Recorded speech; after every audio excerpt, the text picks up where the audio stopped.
नमस्कार शेतकरी बंधूंनो, मी नागरिक युवराज वेलकम सीड्स प्रतिनिधी। आज आपण आलेलो आहेत काकडी पिकाच्या प्लॉटवर। तर भेटूया प्रत्यक्षात शेतकऱ्यांसोबत आणि काकडी पिकाबद्दल त्यांचं काय मत आहे ते आपण त्यांच्या शब्दात या ठिकाणी थोडक्यात जाणून घेऊया। दादा नमस्कार। नमस्कार। आपलं नाव? संतोष महादेव खोडके। गाव? गाव वाका, तालुका परवजना, जिल्हा बीड। आपण या ठिकाणी जो काकडीचा वाण लावला आहे तो कोणता वाण लावला आहे? वेलकम सीड्स कंपनीचा शांतला हा वाण आपण या ठिकाणी लावलेला आहे। तर या वाहनाची लागवड सरासरी आपण या ठिकाणी किती तारखेला केली आहे? 22 मे रोजी आपण या ठिकाणी काकडीची आपण या ठिकाणी लागवड केली आहे। सरासरी लागवड केल्यापासून आपला प्लॉट काढण्यास किती दिवसाच्या या ठिकाणी चालू झालेला आहे? 40 दिवसाला आपला हा या ठिकाणी प्लॉट आपला हा काढण्यास आलेला आहे। तरी आपण या ठिकाणी पाहू शकतो माल हा।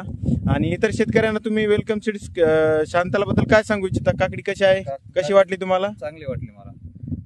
कलर साईज चांगले, कलर साईज चांगला। आज सध्या बाजार काय भेटत आहे मार्केटमध्ये भाव तुम्हाला? 20 रुपये 16 रुपये 16 रुपये ते 20 रुपये आपल्याला या ठिकाणी भाव भेटत आहे। तर तुम्ही समाधानी आहात का? समाधानी। तर इतर शेतकऱ्यांना तुम्ही काय सांगू इच्छिता? कोणती काकडी लावावी? शांतला, वेलकमची शांतला हीच काकडी लावावी। ठीक आहे दादा, धन्यवाद।